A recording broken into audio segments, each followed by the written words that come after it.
VOA 세계뉴스입니다. 조 바이든 미국 대통령과 도널드 트럼프 전 대통령이 27일 밤 첫 대선 후보 TV 토론에서 경제와 국경안보 외교정책 등 국정 현안을 놓고 격론을 벌였습니다. 바이든 대통령과 트럼프 전 대통령은 CNN 방송 주최로 90분간 진행된 이날 토론에서 자신의 재임 중 성과를 강조하고 상대방의 정책을 비판하는 등 날선 공방을 벌였습니다. 바이든 대통령은 경제와 관련해 자신은 1,500만 개의 새로운 일자리와 80만 개의 제조업 일자리를 창출하고 수십억 달러가 넘는 민간 투자를 유치했다고 말했습니다. 반면 트럼프 전 대통령은 인플레이션 문제를 지적하며 바이든 대통령의 경제 정책이 우리를 완전히 죽이고 있다, 형편없는 일을 했다고 주장했습니다. 우크라이나 전쟁에 대해 트럼프 전 대통령은 진정한 지도자가 있었다면 시작하지 말았어야 하는 전쟁이라며 우크라이나에 2천억 달러를 지원했는데 이는 엄청난 액수이며 미국은 이 돈을 쓰지 말았어야 했다고 말했습니다. 그러면서 자신이 당선되면 취임 전에 이 전쟁을 끝내기 위해 나서겠다고 밝혔습니다. 이에 바이든 대통령은 러시아가 우크라이나를 가져가면 우방인 북대서양조약기구 나토 국가들은 어떻게 되겠느냐라며 러시아의 불법 침공에 맞서 싸우는 우크라이나에 대한 지원의 정당성을 강조했습니다. 바이든 대통령은 또 트럼프가 러브레터를 주고받는다는 김정은부터 푸틴까지 그가 아끼는 사람 누구도 감히 우리를 건드리려 하지 않는다고 말했습니다. 그러자 트럼프 전 대통령은 김정은과 중국의 시진핑, 푸틴 등은 바이든을 존중하지 않고 두려워하지 않는다며 김정은 등은 바이든 대통령과 아무것도 하지 않을 것이고 바이든 대통령은 우리를 3차 대전으로 이끌 것이라고 주장했습니다. 한편 토론 직후 CNN 방송이 실시한 설문조사에서 응답자의 67%는 트럼프 전 대통령이 승리했다고 답했고 바이든 대통령이 승리했다는 응답은 33%에 그쳤습니다. 러시아는 서방의 반러시아 정책에 대응해 비우호국과의 외교관계를 격화하는 방안을 검토하고 있다고 세르게이 라브코프 외무차관이 27일 밝혔습니다. 라브코프 차관이 이날 러시아 일간 이즈베스티아 신문과의 인터뷰에서 외교 관계 수준을 낮추는 해결책이 가능한가라고 자문하고 그것을 검토하고 있다고 말했습니다. 이어 서방과 관계가 악화되는 상황에서 러시아가 이런 조치를 먼저 한 적은 없으며 대사관과 대사의 역할이 무시되어서는 안 되고 소통 라인을 유지해야 한다면서도 앞으로 어떤 선택지도 배제해서는 안 된다. 모든 것은 상대의 행동에 달렸다고 덧붙였습니다. 이에 앞서 러시아는 우크라이나 진공 직후인 2022년 3월 한국을 비우호국으로 지정한 바 있습니다. 미국과 중국의 외교 담당 부서 2인자가 27일 전화통화를 갖고 한반도 문제와 남중국해 문제 등을 논의했습니다. 미 국무부는 보도자료에서 커트 캠벨 부장관이 마자오시 중국 외교부 부부장과의 전화통화에서 최근 중국과 필리핀 사이에 갈등이 이어지고 있는 남중국해 사태와 관련해 중국의 행동에 심각한 우려를 표하고 항행의 자유와 분쟁의 평화적 해결 입장을 강조했다고 밝혔습니다. 캠벨 부장관은 또 상호 방위 조약에 따라 필리핀에 대한 미국의 방어 조약이 철통 같다는 점을 강조했습니다. 캠벨 부장관은 타이완 해협의 평화와 안정의 중요성도 강조하는 한편 러시아 방위산업 기반에 대한 중국의 지원에 우려를 표했다고 국무부는 밝혔습니다. 국무부는 캠벨 부장관이 마 부부장과 한반도 문제에 대해서도 논의했다고 전했지만 구체적인 내용은 언급하지 않았습니다. 미국이 27일 핵무기 제조에 필요한 고농축 우라늄을 확보하려는 이란의 자금줄을 겨냥한 제재를 발표했습니다. 미 국무부는 이날 이란산 석유와 석유 제품 운반에 관여한 아랍에미레이트 기업 3곳과 이들 소유 선박 11척을 제재한다고 밝혔습니다. 이들은 국제사회 제재로 수출이 금지된 이란산 석유와 석유 제품의 거래와 운송을 도왔다고 국무부는 설명했습니다. 지금까지 세계뉴스의 최원기였습니다.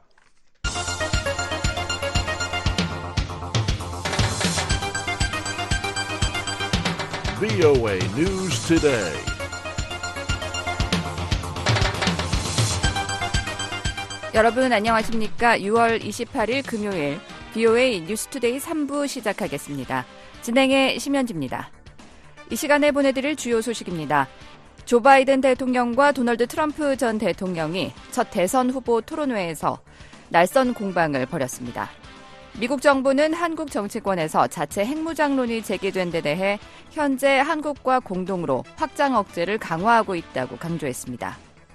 미 국무부 고위 관리가 최근 심화되고 있는 북한과 러시아 간의 협력에 대한 중대한 우려를 나타냈습니다.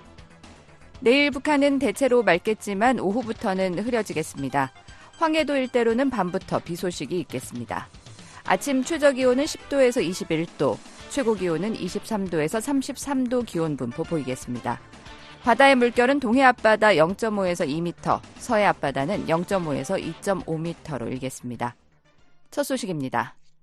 오는 11월 대선에서 맞대결을 펼치는 조 바이든 대통령과 도널드 트럼프 전 대통령이 첫 대선 후보 TV 토론회에 참석해 날선 공방을 벌였습니다. 바이든 대통령은 동맹을 비롯한 모두가 미국을 신뢰한다고 강조한 반면 트럼프 전 대통령은 바이든 행정부의 대외 정책을 비판했습니다. 함지아 기자입니다. 조 바이든 대통령과 도널드 트럼프 전 대통령의 토론회가 27일 밤 조지아주 애틀랜타의 CNN 스튜디오에서 열렸습니다.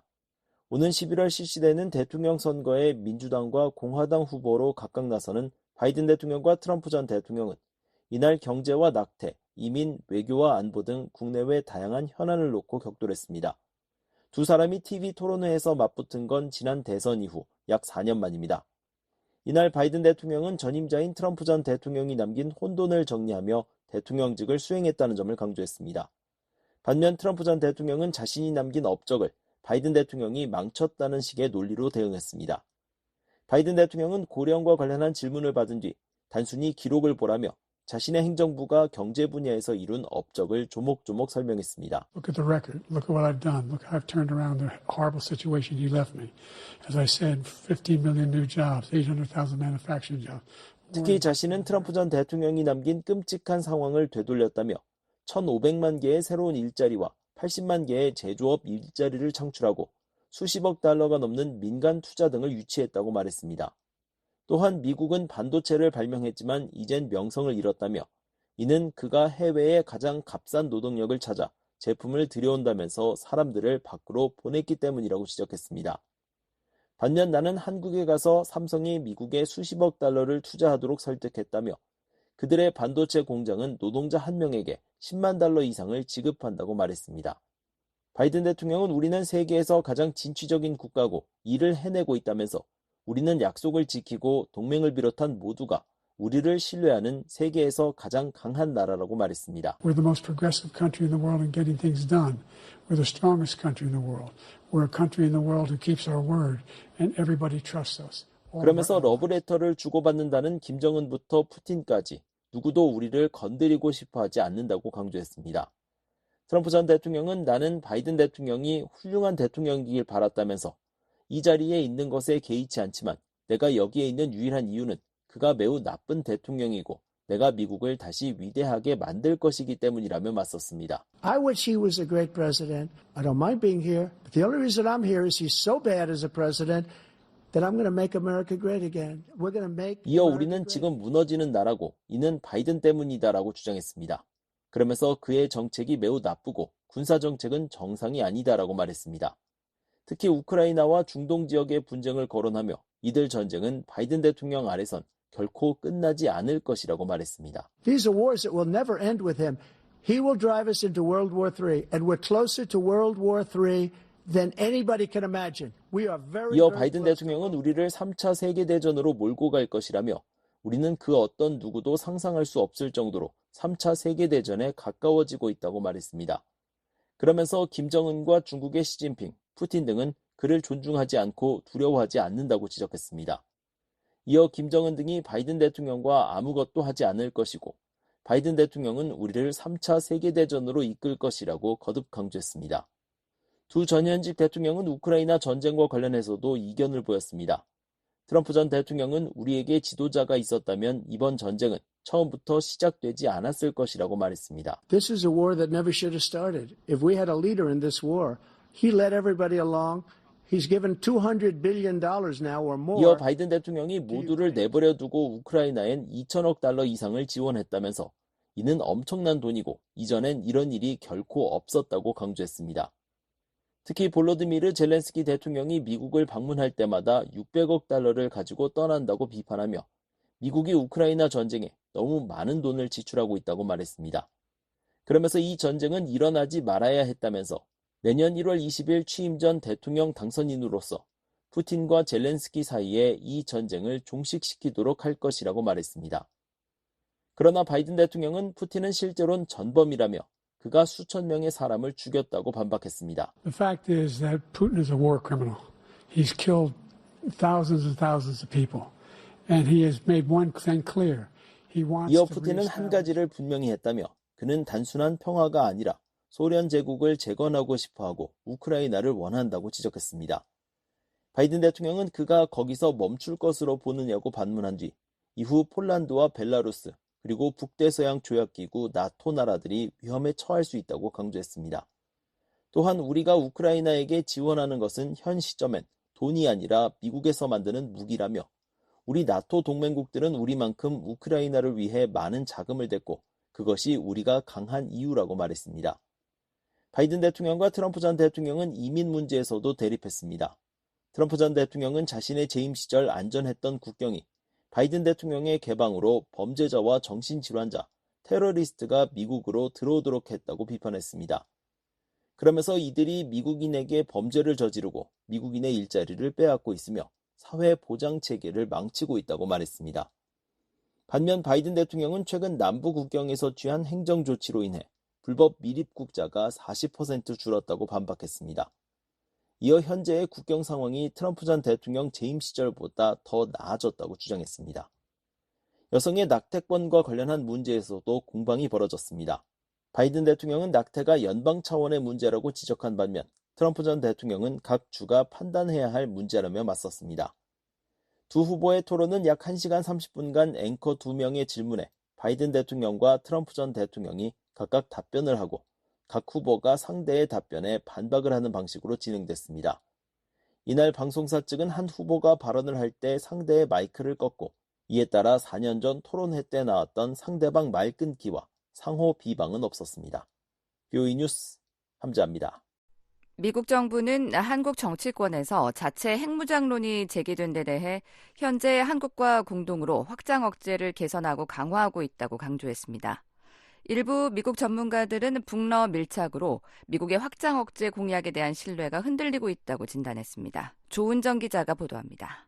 미 국무부는 27일 미국과 한국은 워싱턴 선언에 따라 만들어진 핵협의 그룹을 통해 확장 억제를 개선하고 강화하고 있다고 밝혔습니다. 국무부 대변인은 한국 여권 정치인들이 자체 핵무장 목소리를 높이고 있는 데 대한 VOA의 질의에 이같이 답변했습니다. 국무부 대변인은 핵협의 그룹은 핵 억지력에 대한 보다 심도 있는 협력적 의사결정을 통해 미한 동맹이 한반도에서 핵 억지력을 강화할 수 있도록 지원한다고 말했습니다. 그러면서 미국은 핵무기를 포함한 모든 범주의 군사 능력을 사용하는 한국 방어와 확장 억제력에 대한 철통 같은 공약을 유지하고 있다고 거듭 강조했습니다. 양국이 핵 비확산 원칙에도 전념하고 있다는 점도 확인했습니다. 국무부 대변인은 2023년 4월 미한 양국이 발표한 워싱턴 선언은 한국에 대한 미국의 획기적인 확장 억제 공약이라며 우리는 지역 평화와 안정의 핵심 요소인 핵 비확산에 대한 약속을 이 선언에 담기 위해 한국과 긴밀히 협력했다고 말했습니다. 특히 윤 대통령은 국제 비확산 체제의 초석인 핵확산 금지 조약 NPT에 따른 한국의 오랜 공약을 재확인했다고 말했습니다. 국무부 대변인은 미국과 한국은 한반도의 완전한 비핵화라는 공동의 목표를 지속적으로 추구하고 있다며 우리는 한반도의 핵 위협을 감소시키는 유일한 효과적인 방법은 핵무기 확산을 억제하는 것이라고 믿는다고 말했습니다. 그러면서 우리는 이 문제에 관한 진지한 대화에 관여하기 위해 북한에 계속 손을 내밀었지만 아무런 응답도 받지 못했다고 말했습니다. 김정은 북한 국방위원장과 푸틴 러시아 대통령의 정상회담을 연 이후 한국 여권에서는 자체 핵무장론이 다시 불거지고 있습니다. 국민의힘 당권 주자인 나경원 의원은 26일 대표가 되면 핵무장을 당론으로 정하겠다고 밝혔고 홍준표 대구시장도 독자 핵무장을 위한 핵확산 금지 조약 NPT 탈퇴 필요성을 제기했습니다. 한동훈 전 국민의힘 비상대책위원장은 독자 핵무장을 추진하면 제재를 받을 것이라면서도 일본처럼 언제든 핵무장을 할 수 있는 잠재적 역량까지는 나가야 한다고 밝혔습니다. 한국 여권에서 자체 핵무장론이 다시 거론되고 있는 데 대해 더그 밴더우 케이토 연구소 선임 연구원은 27일 VOA에 북러 협력 심화에 따른 여파라고 분석했습니다. 러시아와 북한 사이에 정확히 어떤 협력이 이루어지고 있는지 모르기 때문에 한국인들이 당연히 매우 긴장하고 있다는 것입니다. 이에 더해 미국의 확장 억제 공약에 대한 의구심도 작용하고 있다고 말했습니다. Yeah, the problem with the U.S. government approach is it's acting as if extended deterrence is in America's interest. 밴도우 선임 연구원은 북한의 역량이 커지고 궁극적으로 북한이 미국을 겨냥할 수 있는 능력을 갖추게 되면 미국인들은 왜 북한과 핵전쟁을 할 준비가 돼 있는지 의문을 가질 것이라고 말했습니다. 이어 미국이 더 이상 이익이 되지 않는다고 판단하면 미국은 쉽게 정책을 바꿀 수 있고 그러면 한국이 상당히 취약해질 수 있다는 점을 한국인들이 이해할 수 있을 것이라고 분석했습니다. 엘브리지 콜비 전 미국 국방부 전력개발부 차관보는 27일 VOA에 매우 진지한 지도자들과 한국의 국민들은 북한의 상황이 심각해지고 있다고 지적하고 있으며 우리의 확장 억제 신뢰성에 의구심이 제기되고 있다고 말했습니다. 그러면서 미국도 북한의 위협이 얼마나 심각한지 워싱턴 선언이 해결책이 아니라는 점을 매우 심각하게 받아들여야 한다고 말했습니다.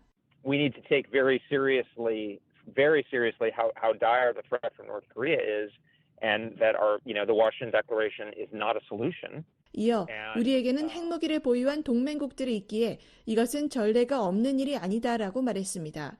또 물론 우리는 비확산을 중요하게 생각하지만 아시아에서 핵 비확산은 중국과 북한에게는 큰 성공을 줬지만 한국, 일본, 미국에게는 그렇지 못했다라고 말했습니다. 패트릭 크로니 허드슨 연구소 아시아태평양 안보석좌는 27일 VOA에 한국에서 이런 생각은 향후 선거에서 대중의 지지를 얻고자 하는 사람들로부터 나오고 있다며 한국이 자체 핵 능력을 보유해야 한다는 생각은 계속해서 상당한 인기를 끌고 있다고 말했습니다. 다만 아직 정부 정책은 아니다라고 지적했습니다. 그러면서 미국의 이익은 원칙적으로 핵무기 기술을 심지어 가장 가까운 동맹국일지라도 확산시키지 않는 것이라고 강조했습니다. South Korean security is still heavily hedging on an American. 크로닌 석좌는 한국의 안보는 여전히 미국의 지원에 크게 의존하고 있으며 만약 한국이 이를 완전히 잃는다면 작은 핵무기를 통해 얻는 것보다 훨씬 더 많은 것을 잃게 될 것이라고 말했습니다. 이어 그렇기 때문에 워싱턴 선언과 핵협의 그룹과 같은 것들을 추진하는 것이라며 비록 관료주의적이고 미국이 가장 가까운 동맹에게 기술을 느리게 전수하고 있지만 여전히 그것이 가장 좋은 방법이라고 말했습니다. 전략국제문제연구소 CSIS의 빅터 차 한국석좌는 27일 VOA에 정치적 발언은 모든 장단점을 고려한 전략적 엘리트들의 신중한 국가적 논의의 표현이 아니다라고 지적했습니다. 이번에 나온 발언들은 김정은과 푸틴의 안보 합의에 대한 반응이라는 것입니다. 이어 그렇긴 하지만 지난주 북러 사이에 일어난 일이 엘리트들의 마음속에 새로운 의문을 제기했다는 사실을 부인할 수 없다며 러시아의 노골적인 지지를 받는 북한이 얼마나 더 큰 위험을 감수할 것인지 의문이 생기고 있다고 말했습니다. 차석좌는 CSIS의 설문조사에서 알 수 있듯이 한국이 핵 욕망을 가지고 있고 미국이 그 욕망을 억제하고 있다고 말하기에는 너무 이르다고 말했습니다. 이어 확장 억제는 북한이 미국을 공격할 수 없을 때만 제공되는 것이 아니다라며 냉전 당시 소련이 미국 도시에 ICBM을 퍼부을 수 있음에도 불구하고 미국은 나토에 확장 억제를 제공했다며 한국에 대한 확장 억제도 마찬가지라고 말했습니다. 그러면서 다음 달 북대서양 조약기구 나토 정상회의에서 아시아 동맹국들의 안보를 연계하는 집단 방위 선언을 하는 것이 유용하다고 강조했습니다. CSIS는 지난 4월 한국 핵 옵션 보고서를 발간하고 한국의 연구소 전문가, 교수, 전현직 정부 관계자 등 전략 전문가 1000여 명을 대상으로 설문조사를 진행한 결과 그들 중 3분의 1만이 자체 핵 보유를 지지하는 것으로 나타났다고 밝혔습니다. VOA 뉴스 조은정입니다. 미국 국무부 고위 관리가 최근 심화되고 있는 북한과 러시아 간의 협력에 대해 중대한 우려를 나타냈습니다. 북러 협력의 위협을 강조하며 억지력과 제재 강화 필요성을 강조했습니다. 이조은 기자입니다. 데니얼 클린턴 브링크 미 국무부 동아시아 태평양 담당 차관보는 27일 블라디미르 푸틴 러시아 대통령의 최근 방북과 북러 군사협력 심화에 대해 깊이 우려하고 있다고 밝혔습니다. Madam Chairwoman, I'm deeply concerned. We thought that President Putin's visit was just the latest manifestation of this deeply disturbing. 클린턴 브링크 차관보는 이날 하원 외교위원회 인도태평양 담당 소위원회가 개최한 청문회에 출석해 관련 질문에 이같이 밝히고 우리는 푸틴 대통령의 방북이 이 불안하고 점증하는 협력의 가장 최근 징후라고 생각한다고 말했습니다. 이어 북러 협력이 유럽과 인도태평양 모두에 미칠 영향에 대해 우리는 우려하고 있다며 북한은 러시아가 우크라이나 전장에서 무고한 우크라이나 민간인을 살상하는 데 사용하고 있는 대량의 무기를 제공하고 있다고 지적했습니다. 그러면서 억지력과 제재 강화의 중요성을 강조했습니다. Ma'am, we'll never take off the table the fact that the door to dialogue and a better path remains open, but in the current circumstances, I think. 클린턴 브링크 차관보는 우리는 대화와 더 나은 길로 가는 문이 여전히 열려 있다는 사실을 결코 논의 대상에서 배제하지 않을 것이라면서도 그러나 현재 상황에선 억지력을 배가하는 것 외엔 선택의 여지가 없다고 생각한다고 밝혔습니다. 또 우리는 한국 및 일본과의 양자 동맹을 지속적으로 강화하고 안보 분야를 포함해 현재 진행 중인 3자 협력을 증대해야 한다고 덧붙였습니다. 아울러 3국뿐만 아니라 더 광범위한 국제사회와 협력해 러시아와 북한 간 교역을 촉진하는 이들에 대해 우리가 이미 부과한 제재를 강화해야 한다고 말했습니다. 더 나아가 미국은 파트너들과 함께 억지 역량을 강화해 북한은 물론 점증하는 북러 협력을 억제해야 한다고 강조했습니다. And I think, ma'am, we also have to increase our own deterrent capabilities again, both. 그러면서 북한에 대해 다시 한번 강조하지만 대화의 문은 여전히 열려 있다며 그러나 안타깝게도 우리가 북한 정부로부터 받은 유일한 대답은 미사일 발사와 기타 도발적인 행동뿐이라고 지적했습니다. 클린턴 브링크 차관보는 미국이 북한과 한국전 종식을 위한 협상을 시작하는 데 열려 있다고 밝히지 않을 이유가 있냐는 민주당의 브래드 셔먼 하원 의원의 질문에 우리가 평양의 카운터파트들과 정기적인 대화 채널을 갖고 한반도 비핵화의 진전을 이룰 수 있다면 모든 것을 위해 올라야 한다고 생각한다고 답했습니다. If we had regular dialogue channels with counterparts in Pyongyang, if we could make progress. 미한일 3국 공조의 중요성도 역설했습니다. 클린턴 브링크 차관보는 미한일 정부 간 전례 없는 3국 공조는 미국의 국익 및 가치와 직결된다며 동맹국 간 이런 협력이 우리가 경쟁에서 승리하고 우리의 이익과 가치를 유지하는 방법이라고 강조했습니다. 클린턴 브링크 차관보는 이날 청문회에 앞서 제출한 서면 보고에서도 바이든 행정부가 영내 동맹 및 파트너들과 전례 없는 수준의 공조를 하고 있다고 밝혔습니다. 그러면서 북한 인권 문제에 대한 인식을 제고하고 인권 유린 및 남용 사례를 기록하는 한편 북한에 대한 독립적인 정보 유입을 확대하기 위해 국제사회와 계속 협력하고 있는 것을 대표적인 공조 사례 중 하나로 꼽았습니다. VOA 뉴스 이조은입니다. 미 육군 고위 당국자는 한국과 무인기와 전투 로봇 분야에서 미래 협력 잠재력이 크다고 말했습니다. 또 미한 양국 군대가 이미 깊이 통합되어 있는 것처럼 양국 방위 산업도 통합돼야 한다고 강조했습니다. 안준호 기자가 보도합니다. 더글러스 부시 미국 육군 획득 보급 기술 담당 차관보는 27일 미국과 한국 사이에 무인 항공기와 지상 전투 로봇 분야 협력의 잠재력이 크다고 말했습니다. 부시 차관보는 이날 미국의 싱크탱크인 전략국제문제연구소와 한국의 방위사업청이 미한동맹 내 방위산업 협력 확대의 잠재력을 주제로 개최한 대담에서 미래 기술 분야는 잠재적인 협력의 여지가 많다며 이같이 말했습니다. This is where there are many areas for potential cooperation. Unmanned aircraft. We are trying to go as fast as we can to take advantage of drones and new unmanned aircraft. 부시 차관보는 우리는 드론과 새로운 무인 항공기 기술을 최대한 빨리 활용하기 위해 노력하고 있다면서 우리는 분명히 한국과 함께 일할 수 있다고 말했습니다. 이어 지상 로봇도 우크라이나에서 우리가 보고 있는 것들 때문에 미국의 관심이 커지고 있는 분야라며 우리는 지상 로봇을 우리 부대에 더 많이 배치하기 위해 많은 노력을 기울이고 싶다고 말했습니다. 그러면서 인공지능과 첨단 통신 네트워크가 뒷받침되는 이 두 가지 기술 분야는 모두 한국과의 협력이 중요한 영역일 수 있다고 말했습니다. 이에 대해 석종건 한국 방위사업청장은 우리는 북한의 위협에 직면해 있지만 출산율이 매우 낮다면서 그래서 충분한 병력과 인적 자원 확보가 어렵다고 말했습니다. We're facing North Korean threats, and we have very low birth rate. So it's hard to have enough force, human resources. 이어 4차 산업혁명을 무기체계에 적용하고 이를 전장에서 게임 체인저로 활용해야 한다면서 그래야 전쟁을 억제할 수 있고 전쟁이 일어나도 승리할 수 있다고 말했습니다. 석 청장은 이어 현재 한국은 예산의 많은 부분을 무인무기체계에 투입하고 있다고 소개했습니다. 이어 무인무기체계 분야에 많은 연구 개발이 필요하고 한국은 이 분야에 많은 노력을 기울이고 있다면서도 군사과학기술은 미국이 굉장히 앞서 있고 이 과학기술을 적용해 무기를 생산하고 있기 때문에 미국과 함께 공유해 활용할 수 있어야 한다고 말했습니다. 그러면서 미한 양국 간 공동연구개발과 공동생산, 공동의 유지 및 협력이 필요하다고 강조했습니다. 또 미한 양국이 협력할 수 있는 분야를 계속 모색하고 이를 위한 계획을 수립할 필요가 있다면서 이를 통해 무인무기 체계에서 매우 안정적인 공급망을 확보하게 될 것이라고 부연했습니다.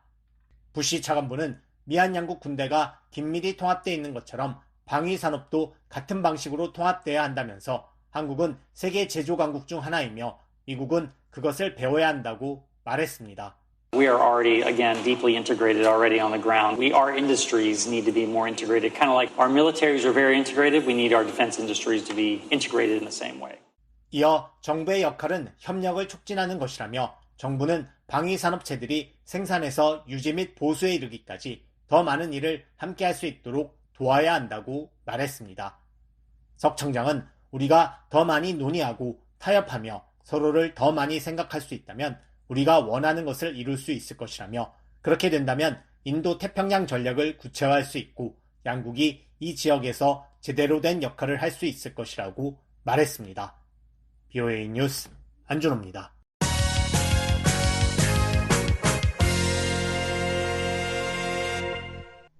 미국은 계속 일본인 납치 문제를 제기하며 즉각적인 문제 해결을 촉구할 것이라고 미 유엔 대사가 밝혔습니다. 주 유엔 한국 대사는 북한에 모든 납북자와 억류자, 국군 포로를 즉각 돌려보내라고 촉구했습니다. 안소영 기자입니다. 린다 토머스 그린필드 주유엔 미국 대사가 27일 납북자 문제의 시간적 제약을 언급하며 즉각적인 문제 해결을 촉구하는 미국 정부 입장을 재확인했습니다. 토머스 그린필드 대사는 이날 유엔에서 열린 납치 문제에 관한 온라인 심포지엄에서 2달 전 일본 방문 중 면담한 납북 피해 가족들의 사연을 상기하며 이 같은 입장을 전했습니다. Akihiro took the first bullet train from Kobe to meet with me while I was in Japan. I later learned that every year he and his wife Koyoko 토머스 그린필드 대사는 40여 년 전 23살 때 유럽 여행 중 납북된 아리모토 게이코 씨의 아버지인 아키히로 씨가 고베에서 고속열차를 타고 자신을 만나러 왔었다며 아키히로 씨는 매년 아내 교코 씨와 케이크를 구워 딸의 생일을 축하해왔지만 이제는 그마저도 불가능해진 것을 알게 됐다고 말했습니다. 교코 씨가 딸과 재회하지 못한 채 2020년 세상을 떠났기 때문이라는 겁니다. 그러면서 일본에서 납치 피해 가족들에게 말한 것처럼 미국은 그들과 함께하며 가능한 모든 기회에 납치 문제를 계속 제기하고 문제의 즉각적인 해결을 촉구할 것이라고 말했습니다. 토머스 그린필드 대사는 또한 미한일 등의 대화 시도에도 불구하고 북한은 의미 있는 진전 대신 미사일 발사, 다자주의 대신 고립주의를 선택하면서 공격적으로만 대응해왔다고 비판했습니다. Despite attempts at dialogue, the DPRK has responded only with aggression, choosing missile launches over meaningful 이 같은 해롭고 위험한 행동은 끔찍한 인권 유린과 연결돼 있다며 우리는 이러한 인권 유린을 외면하거나 더 나아가 조장하는 국가들이 있다는 것을 알고 있다고 말했습니다. 토머스 그린필드 대사는 우리는 북한의 인권 침해가 안보리의 주요 의제가 되도록 계속 추진할 것이라고 말했습니다. 아울러 우리는 건설적인 대화와 납북자들의 귀환을 위해 북한을 계속 압박하고 파트너들과 계속 협력해 나갈 것이라고 강조했습니다. 이번 행사는 미국과 한국, 일본, 호주, 유럽연합, EU가 공동 주관했습니다. 하야시 요시마사 일본 관방장관은 이날 행사에서 일본이 납북자 문제가 종결됐다는 북한의 주장을 일축하며 납북자 문제 해결을 위한 북한의 행동을 촉구했습니다. The government of Japan has identified 17 Japanese citizens as victims of abduction by North Korea.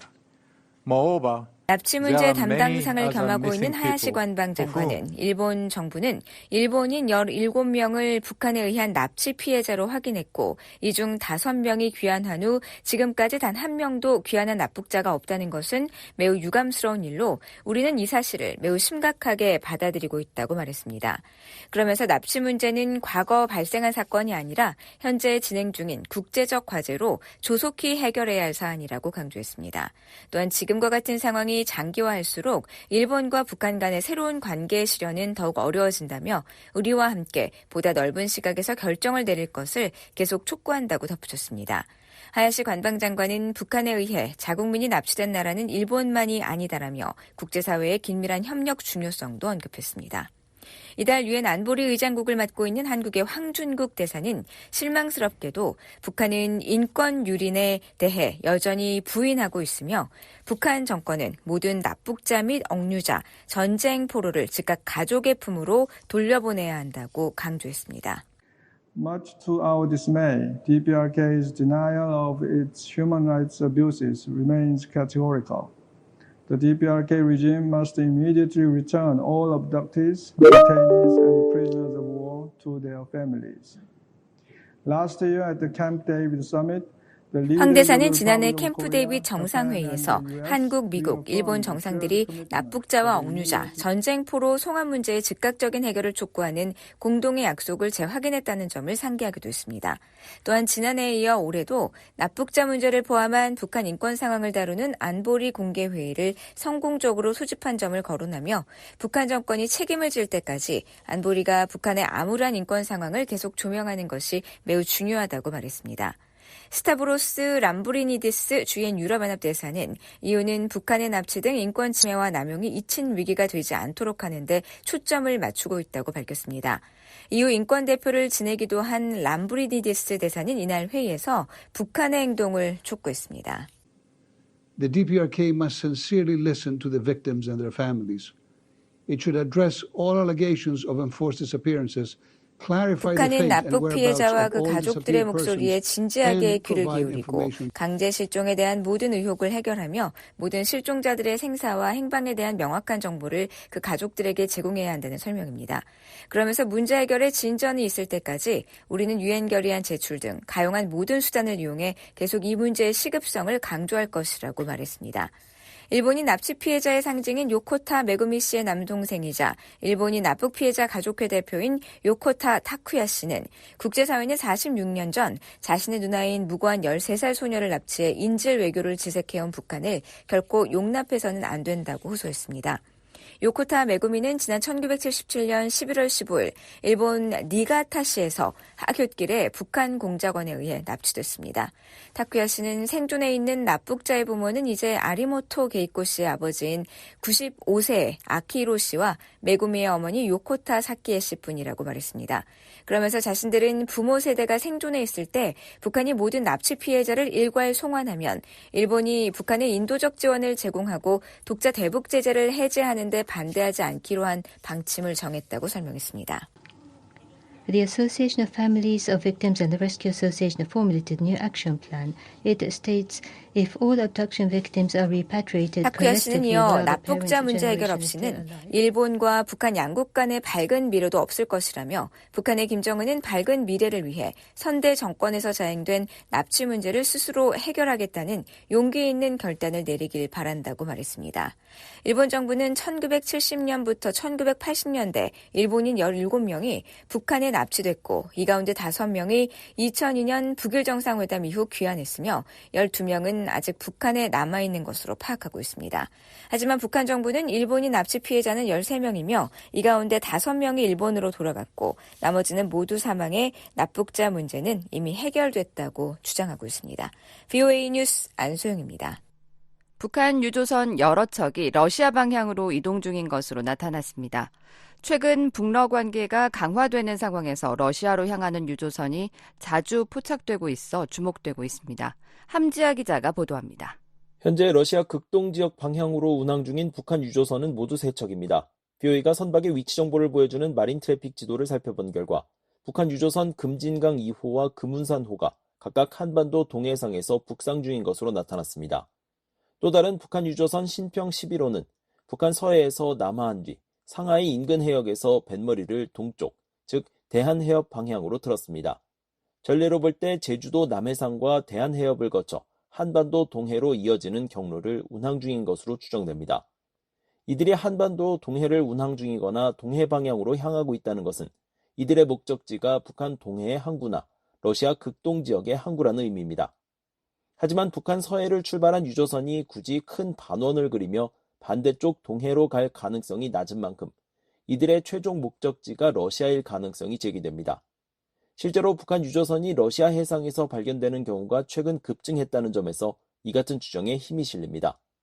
앞서 BOA는 유엔 안보리의 제재를 받고 있는 북한 유조선 천마산호가 러시아 나우카항 인근 해역에서 발견됐다고 전한 바 있습니다.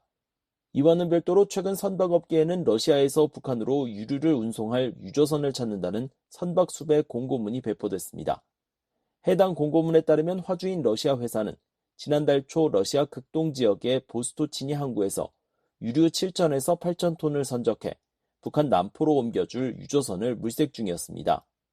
또 최근 일본 요미우리 신문과 영국 파이낸셜 타임스 등도 북한 유조선이 직접 러시아 항구에 입항해 정제유를 선적했다고 보도했습니다.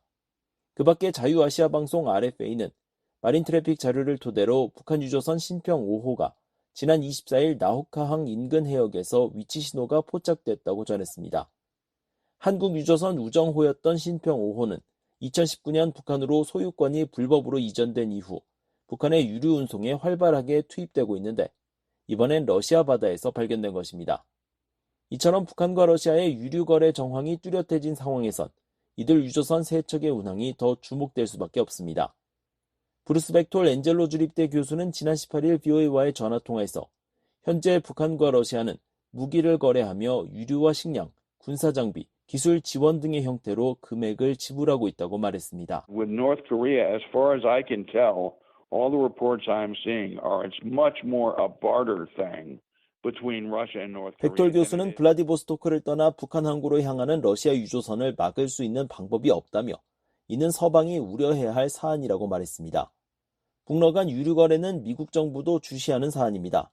앞서 존 커비 백악관 국가안보소통보좌관은 지난달 2일 브리핑에서 러시아가 올해 북한에 제공한 정제유 양이 이미 유엔 안보리가 정한 한도를 넘었다고 지적한 바 있습니다. 유엔 안보리는 지난 2017년 결의 23975를 통해 북한의 정제유 수입 한도를 연간 50만 배럴로 제한하고 있습니다. 매튜 밀러 국무부 대변인도 같은 날 브리핑에서 미국은 러시아와 북한 간 무기 및 정제유 이전을 가능하게 하는 이들에 대한 제재를 계속 부과할 것이라고 말했습니다. I will just say that the United States will continue to impose sanctions against those working to facilitate arms and refined petroleum transfers. 그러면서 새로운 공동 제재를 발표하기 위해 호주, 유럽연합, 일본, 한국, 영국 등을 포함한 파트너들과 협력하고 있다고 밝혔습니다. BOA 뉴스 함지아입니다. 정보통신기술 전문 유엔 기구가 북한의 전파 교란을 중단하라고 요구했습니다. 하지만 북한은 아직 이에 반응하지 않고 있습니다. 안소영 기자가 보도합니다. 유엔 산하 국제전기통신연합 ITU는 27일 최근 한국에 대한 북한의 위성항법 장치 GPS 신호교란 공격과 관련해 북한의 재발 방지를 촉구했다고 밝혔습니다. ITU 공보실은 이날 VOA의 관련 질문에 한국이 전파규칙 제13조 2항에 따라 지원을 요청한 이후 ITU는 북한과 접촉해 해당 사건에 대한 주의를 환기하고 전파교란 중단과 이 같은 사건의 재발 방지를 요구했다고 밝혔습니다. 이어 회답을 요청하는 이메일을 보냈음에도 불구하고 북한은 아직 ITU에 답변을 보내지 않았다고 덧붙였습니다. 193개의 회원국을 갖고 있는 ITU에 한국은 1952년, 북한은 1975년에 가입했습니다. 북한은 지난달 29일부터 닷새 연속 서해 북방 한계선 일대에서 남쪽을 향해 GPS 전파 교란을 감행했습니다. 한국의 정보통신당국은 지난 3일 기준 발신지가 북한의 강령과 옹진으로 추정되는 전파교란 신호가 누적 1,482건으로 집계됐다고 밝혔습니다. 항공기와 관련한 GPS 전파 혼신 신고 건수는 507건, 선박은 975건으로 파악됐습니다. 한국의 민간 연구기관인 아산정책연구원 양욱 박사는 지난 10일 VOA에 북한이 GPS 공격을 확대할 수도 있을 것으로 전망했습니다. 여태까지 했던 회색지대적인 도발 가운데서 성공적이었던 것들을 활용할 가능성이 높습니다. 예를 들어서 최근 이슈가 크게 안 됐지만은 대대적인 사이버 공격을 시작한다거나 GPS 교란 범위를 지금부터 훨씬 더 확대할 수도 있는 겁니다. 한국 정부는 지난 4일 북한이 회원국으로 있는 ITU와 국제민간항공기구, 이카오, 국제회사기구, IMO 등 유관 국제기구에 북한의 GPS 전파교란 공격 문제를 제기했다고 밝혔습니다. IMO는 26일 한국 정부의 문제 제기와 관련한 VOA 논평 요청에 북한을 직접 언급하지 않은 채 제11차 항법 및 통신 수색구조 소위원회 회의에서 GPS 교란 문제가 제기됐고 소위원회도 이를 주목했다고 전했습니다. 이어 논의된 내용은 정해진 절차에 따라 발표될 최종 보고서에 반영될 예정이라고 설명했습니다. 또한 7월 8일부터 12일까지 IMO 이사회가 열린다는 사실에 주목하는 것도 유용할 것이라며 아직 이 주제에 관해 IMO 이사회에 제출된 것은 없는 것으로 안다고 덧붙였습니다. 이런 가운데 한국 외교부는 지난 24일 유엔 국제민간항공기구 이카오가 지난 10일부터 21일 캐나다 몬트리올에서 열린 제232차 이사회에서 한국이 제기한 북한의 GPS 신호교란 행위에 대해 심각한 우려를 표명하고 재발 방지를 촉구하는 결정을 채택했다고 밝혔습니다. 그러면서 이번 결정문에는 북한에서 발언한 GPS 신호교란 행위에 대한 심각한 우려 표명과 북한의 기존 이사회 결정 및 시카고 협약 등에 대한 엄격한 준수 강력 촉구, 재발 방지 보장 요구 등을 담았다고 설명했습니다. 또한 유엔 전문가 기구인 이카오가 GPS 신호교란 행위의 주체로 북한을 명시적으로 지목한 것은 이번이 처음이라고 덧붙였습니다. VOA 뉴스 안소영입니다. 미국에 사는 러시아 파견 노동자 출신 탈북민이 해외 인력 파견이 강제 노동과 무관하다는 북한의 주장을 일축했습니다. 모든 노동이 강제 노동이며 노동 환경도 열악하다고 지적했습니다. 김영권 기자가 보도합니다. 북한관영 조선중앙통신은 27일 조선인권연구협회 연구사 명의로 게재한 인권의 정치화에 중독된 백악관의 정신착란증 진단서란 글에서 미국이 지난 24일 발표한 올해 인신매매 보고서를 강하게 비난했습니다. 특히 국무부가 해외 파견 노동자들에 대한 북한 당국의 강제노동 동원에 대해 우려를 나타낸 것과 관련해 이웃나라 사이의 정상적 인원 내왕을 강제노동과 결부시키면서 터무니없는 억측을 늘어놨다고 주장했습니다. 그러면서 주권 국가들 간의 친선과 단결의 유대가 강화됨에 따라 정치, 경제, 문화, 인적 교류가 활발해지는 것은 당연한 순리이며 이건 호혜와 평등에 기초한 것으로서 그 무슨 강제노동과는 인연이 없다고 반박했습니다. VOA는 국무부와 국제노동기구 ILO의 북한 정권의 이 같은 주장에 대한 논평을 요청하고 답변을 기다리고 있습니다. 앞서 국무부는 보고서에서 해외 노동자에 대한 강제노동 여건 부과 등에서 인신매매에 대한 정권의 정책 혹은 패턴이 존재했다며 북한 정권은 국가 차원의 강제노동으로 얻은 수익을 정부의 운영자금으로 사용했다고 비판했습니다. 러시아에서 파견 노동자로 일했던 미국 내 탈북 난민들도 같은 증언을 합니다. 미국 중서부에 사는 한바울 씨는 27일 VOA에 파견 노동자들에게 강제 노동이 아닌 게 없다고 말했습니다. 미장하는 거 있잖아요. 일이 이제 밤에 11시, 12시 끝나잖아요. 그러면 이제 밥 대충 해서 술 한 컵 그냥 쫙 마시고 밥 아주 딱 먹고 자고 새벽 5시에 일어나면 또 다시부터 그러고 일 또 시작. 그러니까 쉬는 시간이라는 게 없어요. 정확하게 말하면 인신매매. 사람들 데려다 아주 돈은 지들 다 가져가고 사람들은 싸게 어디 빠지지도 못하게 하고 그냥 인신매매 하는 거예요. 그냥. 아마 기자들 가서 그 사람들 일하는 거 보면 눈물 흘릴 거예요. 진짜로. 국제노동기구 ILO와 자유권협약 등에 따르면 강제노동은 어떠한 사람으로부터 처벌의 위협하에 강요되고 자발적으로 제공하지 않은 모든 노동 또는 서비스를 말합니다. ILO의 핵심 협약인 강제노동협약 29조는 정부가 강제 또는 의무노동을 금지하고 노동자에 대해 자발적으로 일할 권리를 보장해야 한다고 명시하고 있습니다. 아울러 노동자들은 안전한 작업 환경 속에서 적절한 임금을 받고 과도한 노동시간을 강요받지 않도록 정부가 보장할 것을 의무화하고 있습니다. 과거 북한군 소속 벌목공으로 일했던 장청국 씨는 한 소대가 산속에서 함께 지냈기 때문에 자유로운 작업 환경이나 노동시간 보장은 상상할 수 없었다고 말했습니다. 미국 서부에서 현재 건설 관련 일에 종사하는 장 씨는 지금은 매달 수천 달러를 벌고 있다며 러시아에서 혹사당한 것을 생각하면 매우 억울하다고 토로했습니다. 다 떼고 주니까 우리한테 작게 주죠. 그러니까 한 달에 우리는 보통 그때 당시 내가 한 달에 30-40달러? 그 정도 된 것 같아요. 평균 치고 그죠? 3년 동안 한 80% 어떻게 딱 봐야죠. 굉장히 억울하죠. 아유, 여기서 주는 것처럼 줬으면 거기 난 3년 일했는데 북한 또 가족들도 많이 돈 보내주고 그러니 북한 가족들도 많이 하라고 그랬죠. 그렇게 됐으면 여기서처럼 했으면. 한국통일부가 27일 발표한 2024 북한인권 보고서는 이러한 상황을 상당히 구체적으로 설명하고 있습니다.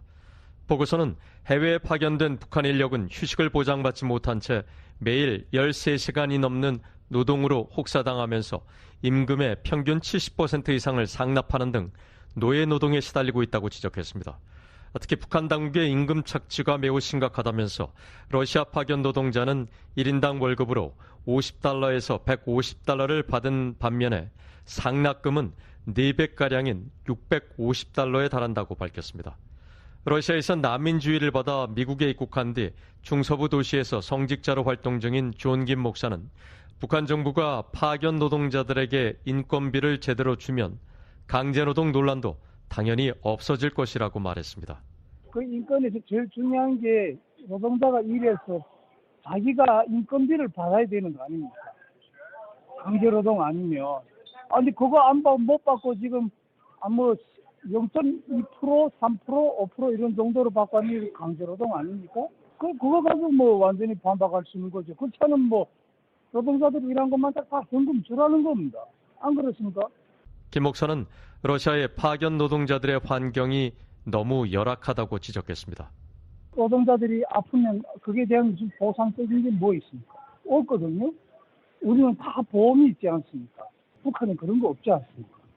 그냥 집에 가고 본인만 손해 나는 거죠.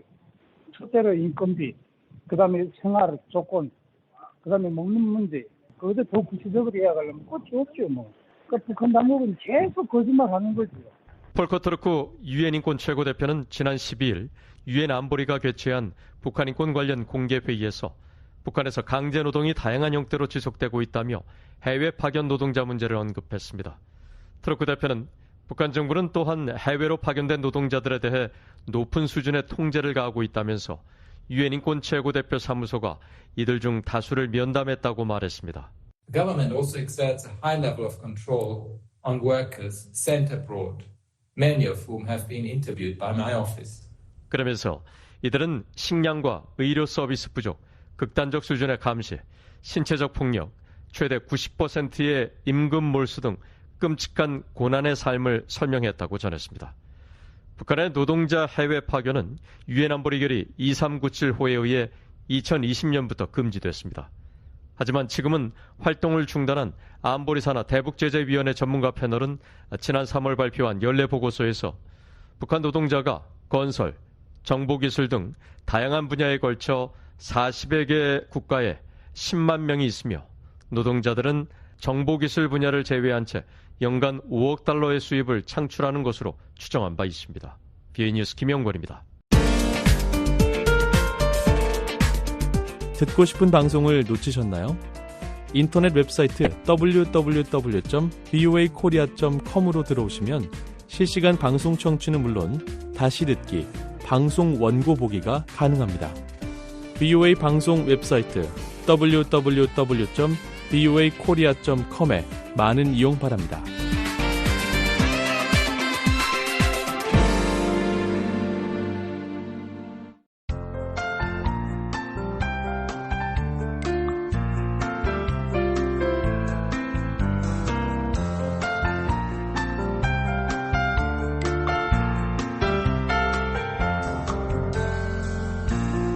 BOA 뉴스투데이 북한 날씨 알아보겠습니다.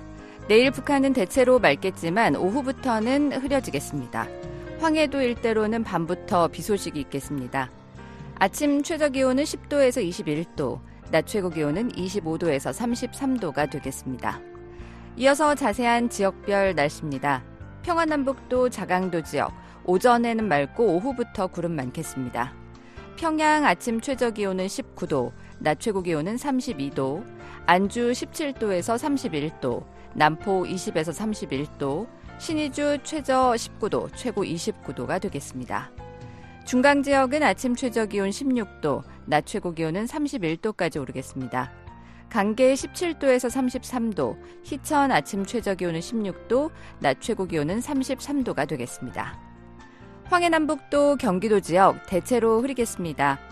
해주 아침 최저기온 21도, 낮 최고 28도, 개성 19도에서 31도, 사리원 20도에서 31도, 신계 아침 최저기온 18도, 낮 최고기온은 31도로 예상됩니다. 함경남북도 양강도 강원도 지역 맑겠습니다. 함흥 아침 최저기온은 18도, 낮 최고 33도, 신포 아침 최저기온은 18도, 낮 최고기온은 28도까지 오르겠습니다.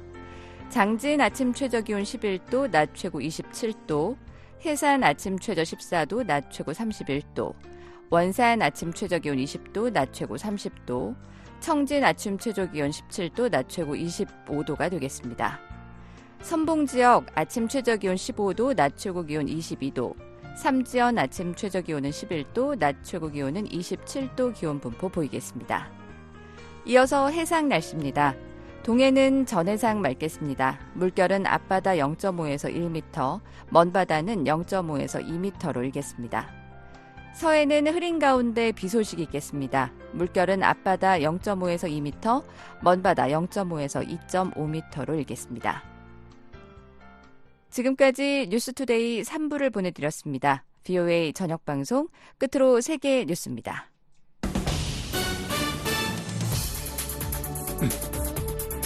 BOA 세계 뉴스입니다. 조 바이든 미국 대통령과 도널드 트럼프 전 대통령이 27일 밤 첫 대선 후보 TV 토론에서 경제와 국경안보, 외교정책 등 국정 현안을 놓고 격론을 벌였습니다. 바이든 대통령과 트럼프 전 대통령은 CNN 방송 주최로 90분간 진행된 이날 토론에서 자신의 재임 중 성과를 강조하고 상대방의 정책을 비판하는 등 날선 공방을 벌였습니다. 바이든 대통령은 경제와 관련해 자신은 1,500만 개의 새로운 일자리와 80만 개의 제조업 일자리를 창출하고 수십억 달러가 넘는 민간 투자를 유치했다고 말했습니다. 반면 트럼프 전 대통령은 인플레이션 문제를 지적하며 바이든 대통령의 경제정책이 우리를 완전히 죽이고 있다, 형편없는 일을 했다고 주장했습니다. 우크라이나 전쟁에 대해 트럼프 전 대통령은 진정한 지도자가 있었다면 시작하지 말았어야 하는 전쟁이라며 우크라이나에 2천억 달러를 지원했는데 이는 엄청난 액수이며 미국은 이 돈을 쓰지 말았어야 했다고 말했습니다.